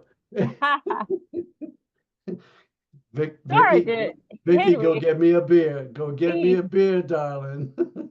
See now this is what she has to show that this is what's going on in the house. mm-hmm, He's throwing cold water. So, well, how did you meet him? mm-hmm. And she's telling I, him, yeah, yeah. yeah, I met Sergeant Johnson in Washington, D.C. when we both discovered we were on the lecture circuit. So I invited him on That's behalf of, nice. That's nice, dear. What's for dinner? See, Victoria. yeah, Yeah. yeah. Oh, that, See what now you if you push the element of confrontation, uh-huh. don't delay it. Go Okay. for it. You want him to interrupt her. It's got to be. Uh-huh. Otherwise, he's sitting there about to explode from Mhm. his manhood that's being attacked, and he's like, Yeah. "Honey, I'm right here. Mm-hmm. What's for dinner?" You see that Mm-hmm. that's building up to Sarah said, "Hey Vicky, I think I should be taking my leave. You know what I mean, my dear friend. So it was so good to see you again. You take care now. Best of luck with your business. And if you need anything, please send me a letter. I say, do all I can to help promote your white gloves. Oh, such a brilliant idea. I might start selling those myself. White gloves. James, bye.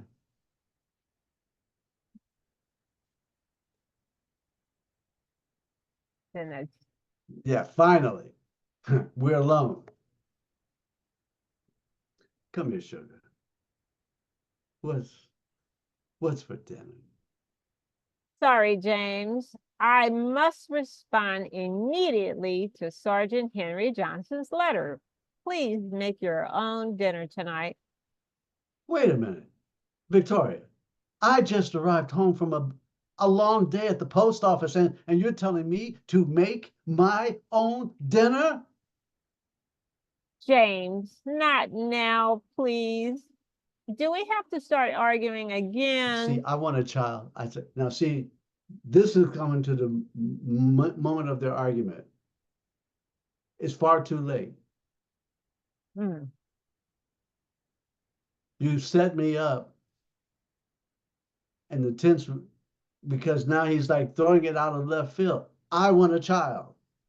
Oh, fuck. We're not having sex. I think that's the way it's supposed to happen, isn't it? Did they do it together and then something's supposed to happen? See, I want a child. Sheila, that's thrown in like boom. That's Is that too, it's coming too late in the, it's coming too late and much too heavy at the moment because then one after this is like, why do you have to constantly go on these speaking against? Because I want a child, nothing should come after that. Mhm, Okay, if you want the child, it's got to come after all of this, but by now it's too late because we're at the point this argument has been had. How many times have they gone to this one? And it's mhm, about to explode into what could be violent. mhm. And she then I've got to kill this entire last scene like this because it's like, why? Because then she's going to be, oh, James, I'm having a headache. No, Sheila. Please don't do that. I'm having a headache. No. Oh, uh-huh. Yo, because you see now, even just by that, it's like, oh, no, no, no, no. Well, if you light the fuse for dynamite to explode, it's going to explode. Mhm, mhm. You do not diffuse it by pulling the stem out, right when it's about to go. Ah, Okay. oh, okay. So don't be afraid of the potential for the violence because you're leading us to it, but you Mhm, cannot just diffuse it like that because you just killed all the reasons why we wanted to sit here and listen to all of this was to see, well, what the fuck is he going to do? mhm, Here's my French. mhm, Because you brought him and this relationship to a moment of and this is why I said if you introduce it in Act One, Scene One, then I want to know where does it go after this? Not anything else. I want this scene to lead mhm, me to where I've got to be anticipating what's to follow. And thus far, there's nothing written on the mhm, page that will even make it to the stage because it's just not there. mhm, And that's the part that, coming back to that is so mhm, significant and important because the next scene, you take us to a whole nother locale. And I'm not so sure I'm ready to be at another locale when I have this moment hanging over me like, what the? Mm-hmm. Hmm. So there has to be it. Uh, I have to bring James and Victoria to a point where they resolve this, You can't or resolve this at this moment, and this cannot be resolved until way down the road for at the moment, because based on what you've identified as places where you want to be, like this next scene coming up, this right. tells me there's a leap from Uh-huh. in the timeline, a leap into another whole holodeck or Right. Twilight Zone moment where Mm-hmm. another piece of the story being revealed. And I'm not at this point. The next scene makes no sense because it's born out of nothing connecting it. Yeah, there's nothing connecting it. So Victoria and James have to continue with this. Uh, Maybe what happens if Victoria writes a letter to Madam C.J. Walker, mhm, because that would be your transition moment where she says, "This is getting unbearable, my sister. You saw what happened. You asking how to get out of it, make the transition." Then she's at the place where she's at the conference, her next conference, and she's writing this letter to help calm her nerves because she doesn't know how this is about to happen because I'm nervous. I'm here at this conference and I'm the only one here like me. mhm, You see, then that connects, it gives them you can connect the scene because mhm, I know that scene was supposed to mean something, but for me as the dramaturg to help you find the pathway to get from this scene to that scene that's coming up. mhm, mhm, And I'm just recommending it because it's at least gives you going back to the letter for mhm, wisdom, who she has faith in the older woman of Madam C.J. Walker and mhm, says, you told me write a letter. Well, I'm writing you a letter and I'm mhm, hurting. I don't mhm, know if he's going to hit me or not. I'm just making all this up, but you see what I'm saying because the letter itself will be the transitional moment. mhm, mhm, mhm, mhm. Right, I understand. Um, You want to take a well, little 5 minute break here? Because we've been on it for an hour and yeah. a half. This is good. Because we got another 30 minutes, well, 25 minutes. Mm, We'll stop at 10 minutes till so we can kind of do a recap. But take okay. 5 minutes because this is a lot, Sheila. Mm, This is a mm, lot to really consider. And now I think if you sense mhm, the story that can be told, mhm, that you have to nurture it, not from the writer's point, but have the characters and your notes, the notes that'll come back to you that are generated by, thank goodness, the Zoom AI and mm, just hearing it, the conversations will mhm, allow you to begin to see where dialogue between the two will be so rich and so wonderful as relationships of these two women bonding and then mm, having that third woman who's not even here being Ida B. Wells because she is the older of the two, but she's now using her as the conduit to write the letter to rather Madam C.J. Walker, saying, write the letter to Madam C.J. Walker. And oh, by the way, tell Ida to write me. Because mhm, see, why Madam C.J. Walker would want Ida to be writing to her? Because Madam C.J. Walker wants to use her newspaper to advertise her product. mhm, Yeah, see now, see this. Look at these connections. mhm, mhm. Okay. I might have to do visuals on this one. And you can think about, That see, helps me think. that's another thing about, well, here's something else. Um, Writing, remember what I said earlier, mm, Shakespeare would write about the visuals in his dialogue because they didn't have special effects back then. mhm, So now, if indeed a visual, well, you would have to pretty much for technical support of the visual for yourself, you can, I would say, if you pictured yourself on the stage, okay, I'm gonna show you something.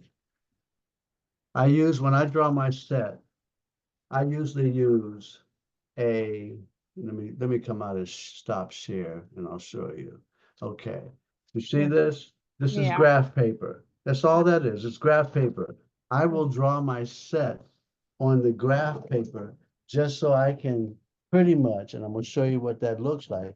I can pretty much know how the set is going to look. Now, you're going to like this next picture.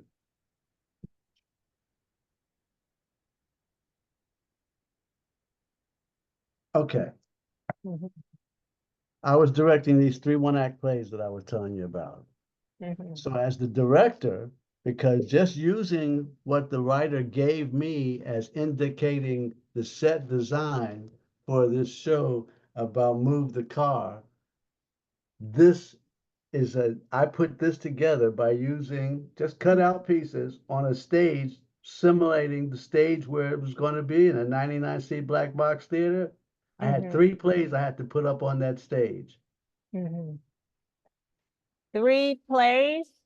3 different plays.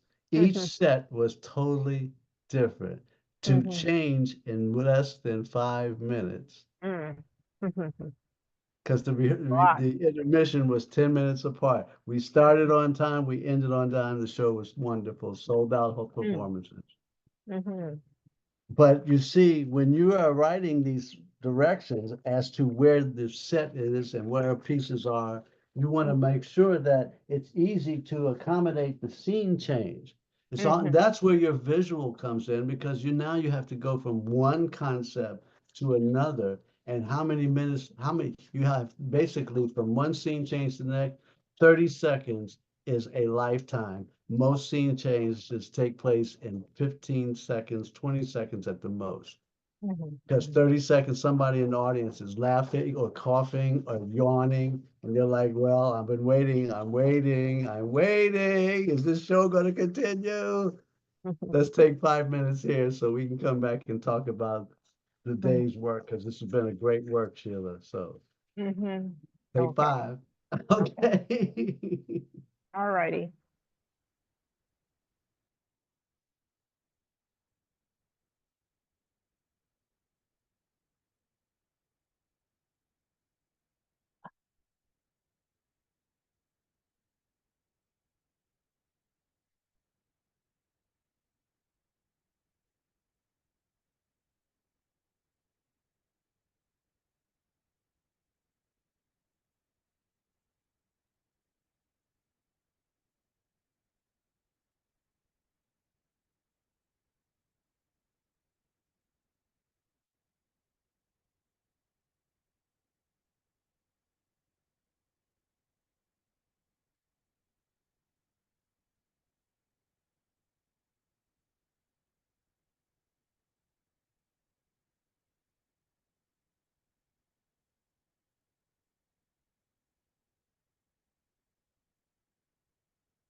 Okay, I'm back.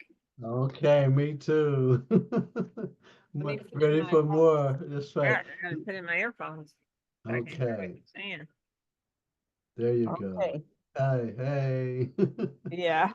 All right, so I was just looking over the next scene and finding that moment Uh-huh. where at the end of this scene where Victoria and James are about to explode, you have to fix that, okay? Because that you can't leave us hanging there. If you're going to leave us there, we want to see the explosion.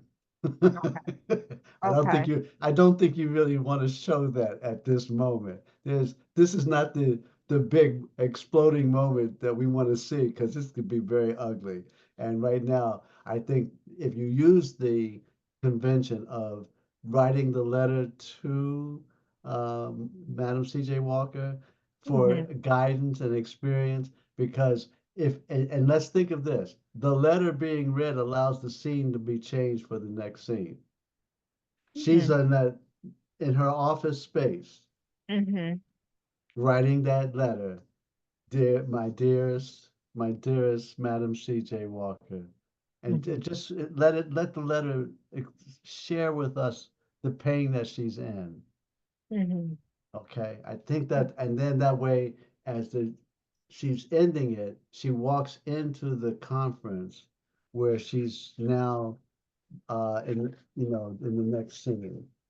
And this is another one of her journey because what she's about to be confronted with here is the Rosa Parks moment of sitting in the back of the bus versus the front of the bus and that whole shit that they white folks put us through.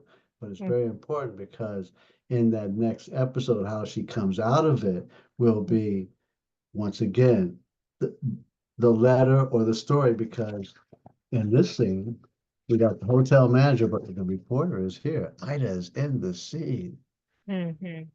Okay, so it's like, oh boy, this should be really good. If we get Ida in the scene, it's like, now, this is what you're gonna have to do. So you just giving your character more to talk about Mm-hmm. other than just the interview. Because there's got to be a girlfriend moment where she comes to Ida for guidance. Mm-hmm. Y'all trust Ida, so let's use it. Mm-hmm. Okay. And it's a beautiful, now that's, I want to see that story, Sheila. Okay. I want to see how these three women's relationship actually have that moment of camaraderie from afar and when they're in person. Mm-hmm. Then that makes your epilogue almost doable because now the reporter, who's Ida, Mm-hmm. can use some of that moment to talk about. See, I'm trying not trying to change your story, but I'm trying to connect these dots. How do we go from here to here to here and to here in 90 minutes to say, Mm-hmm. wow, what a powerful story that was. Mm-hmm. Now Yeah. see that now I see the picture in you'll look back at this video and she'll be like, I'm actually seeing a picture. That's what you look like back then. Yeah, I'm sure it'll come. I just have to be quiet and let it come, you know. Don't be afraid to write the Mm-hmm. dialogue. Mm-hmm. And the minute you're saying four sentences at a time, you're writing too much dialogue for the character. Mm-hmm. It's I guess the word to use is too didactic. That's since since your audience used that word, well, I guess that's the word we have to come back to because then it's like, hold on, don't be so didactic. What does that mean? That means don't, okay, let the character say it, not me trying to make the character say it, Mm-hmm. but say it in their voice and in the language that they're used to and very familiar with. That's the other thing. Now that you've established Act One, Scene One, with the voices coming alive again, Mm-hmm. that's what it was like the first time you heard it read, was that now these voices are not just in my head, they're actually in a three-dimensional form, and the voices add another dimension to it. So my reading and my interpretation just gave you another whole dimension of Mm-hmm. the relationship that could possibly be, but once again, you, the writer, Sheila, has to step away from it and let them talk. It's Mm-hmm. there. Now Mm-hmm. you just have to trust that process. Mm-hmm. Any questions? Mm, no, it's just I'm just trying to think of the best way to kind of make these voices come Mm. out, you know. So An uh exercise that I like, mhm, that I tell writers, if you can tell the story of your character just by their lines alone, you mhm, might have understand what their story is. mhm, mhm, Not as in response, but if they're in response to another part of the dialogue, then still that story that she's saying from her lines alone has to be reflecting her story. So if you just took Victoria's lines and read them like you were doing this evening, and you were mhm, hearing for the first time, even in your own mind and head, you were hearing, wait a minute, that's too much to say. mhm, That's not Victoria, that's Sheila. mhm, And that's where you have to take that exercise and then go back. It's like writing, now that you will take these notes and the video and the artificial intelligence interpretation of what we're doing, mhm, it'll be a reference point to come back to say, okay, I think I can write this dialogue now just by slowing down my telling to wait for the response from the other character. mhm, mhm. Okay. And Okay. that should help you.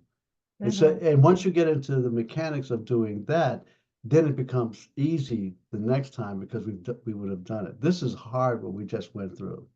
mhm. And we only got to page 10. There's Mhm. 27 pages, okay? But Mhm. you're gonna find now if we use this methodology to help us get from this next scene to the next scene, and then making sure that we're still connecting your story as you've already posted it, but it's Mhm. like what is the in-between moments that we get to that? Because I Mhm. think that I have to trust you as the writer, Mhm. even though the audience and the director and the producer and me may want to steer it in one way to another, but then I have to still remember Sheila wrote it in these moments for a reason. Let's find how we can make that bridge to that next scene. Mhm. And I think you're seeing a different part of yourself now as the playwright, not the writer. Mhm. Right. Yeah. Yeah. I just have to work on it. Yeah. Yeah. And When's the best time for you to write? Do you have um, a special time? you know, I seem to perk up at night and I'm Okay. telling myself I need to get more sleep. But Well, I that, just no, love hello. Okay. nighttime. I love Well, that's nighttime. okay. Well, Yeah. see now, here's a little secret. Uh-huh. Your morning waking hours Uh-huh. are coming out of your dream state, Mm-hmm. and they're That's a fresh. good time.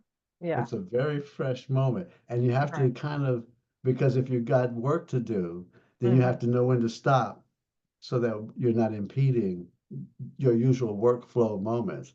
But Right. if you take that 20, 30 minutes just to write down thoughts, Mm-hmm. because you're going to be dreaming about this tonight. I guarantee you, you're going to be like, oh my God, especially when you come back and see the video and read the artificial intelligence stuff, because it's going to be like, okay, okay. But if you're having those spontaneous moments, don't be afraid to write them down at that moment. You say nighttime is your best time. So I would think once we got about another 6 or 7 minutes that once we're off, is that use that moment because it's still fresh before Mm-hmm. you flush it. It's like, okay, let me work through this Mm-hmm. because we talked about a lot of stuff. Mm-hmm. Mm-hmm. Yeah. Yeah. But I think it's good. I'm glad we talked about this, and I especially like this strategy of just working with one woman at a time, letting Yes, one woman speak yes. and go through the entire scene or act just with the one voice.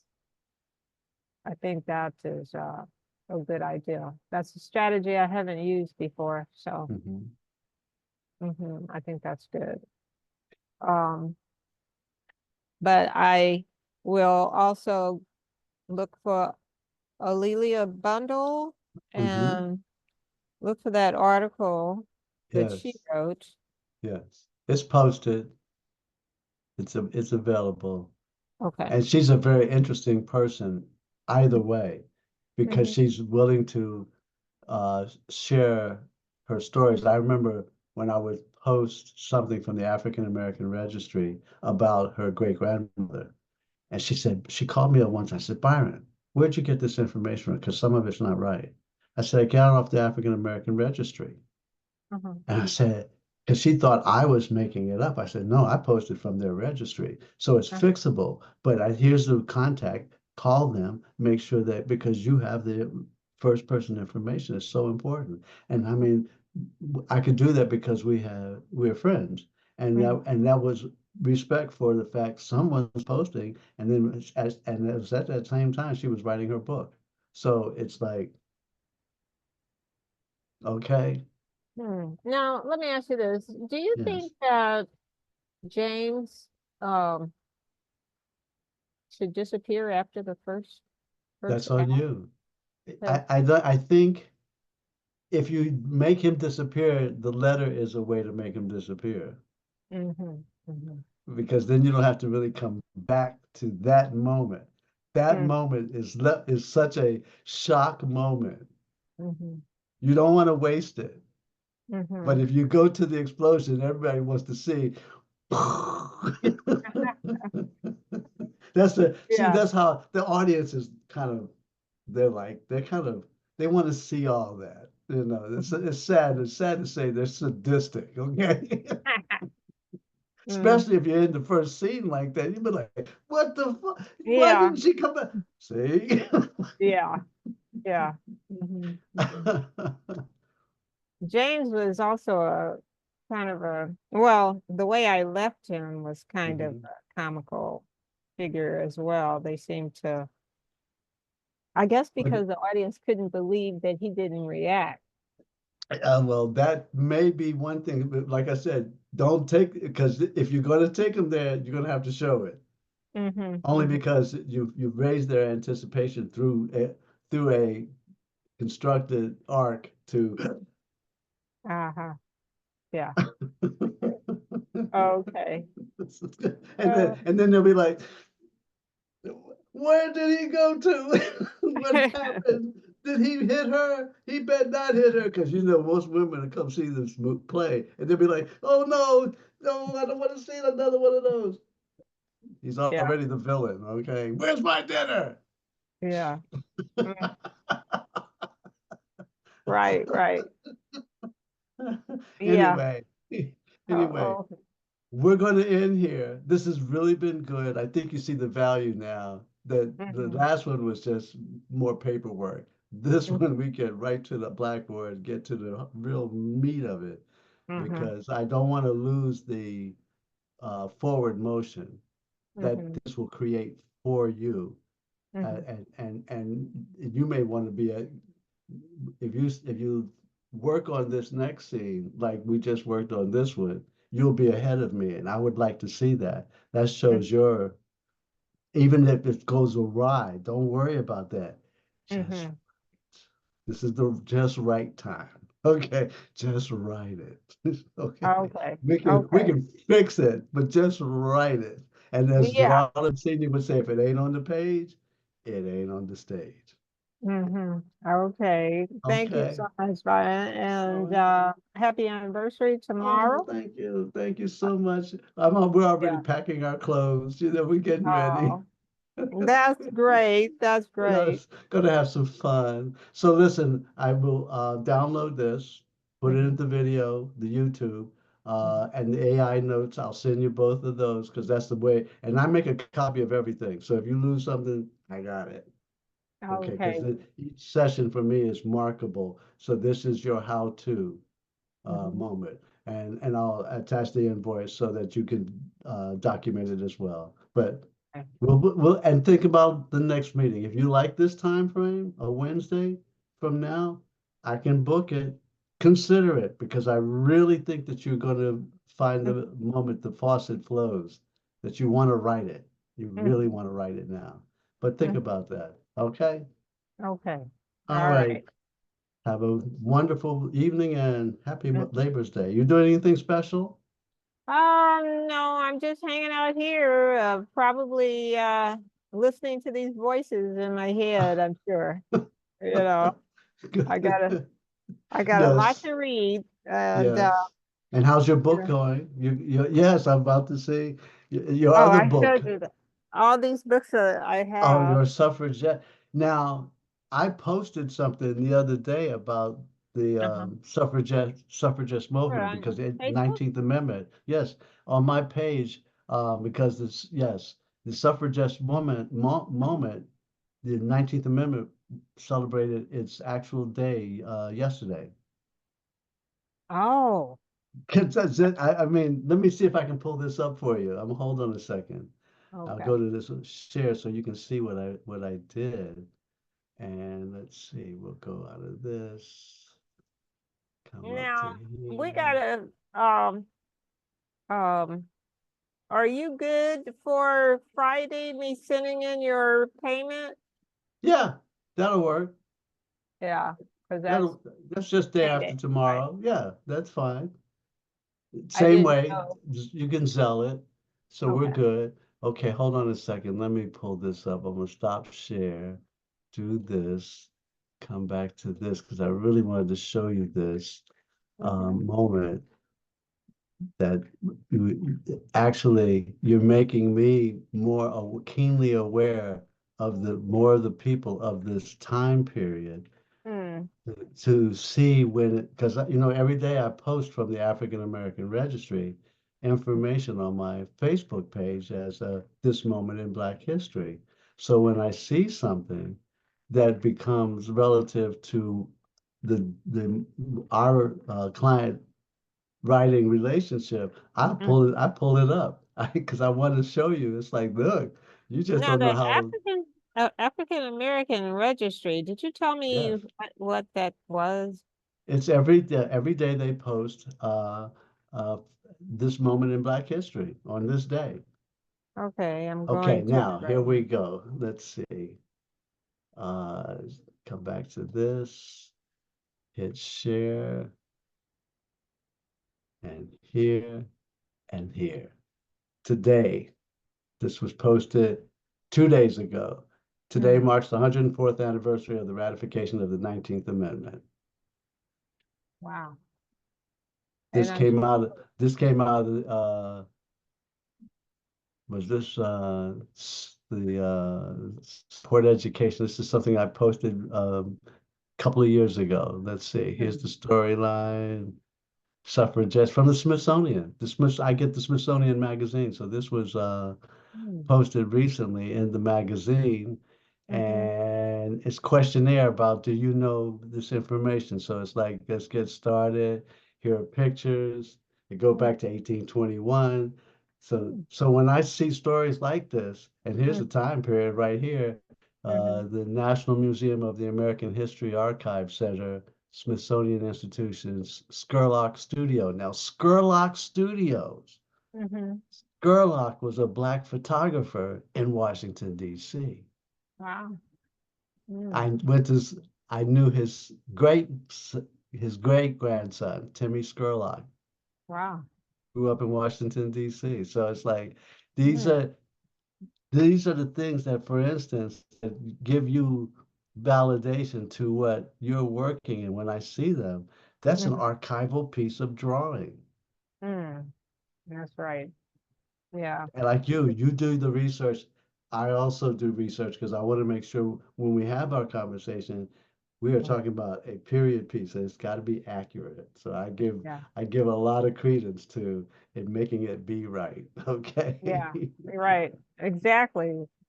And it takes time to do that. So. It does indeed. So listen, that's why I'm really excited about seeing it move now.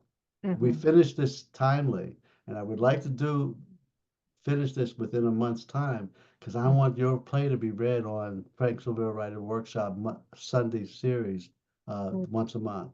It starts Mhm. in September, so Uh-huh. maybe somewhere October, November, if this play is ready. Mhm. Oh, That's the goal. okay. Okay. That would be great. Mm. Okay. Yeah. So it's Oh, like wow. this. That's why we're on a timeline. That's why we're on a timeline. Yes, Okay. and Garland would allow me to do that because Mhm. I brought him plays to do, and I've Mhm. also facilitated the readings as a Q&A session afterwards that we Mhm. have we talk to the public. Tell us Mhm. what you see, and it's all digital. I mean they have green screen projections. Oh, you would love it. You would Wow. absolutely love it. Oh, okay. That sounds exciting. All right. Okay. Thank you so much, Byron. You're welcome. God bless you. Peace and Thank love. you. You too. Ciao.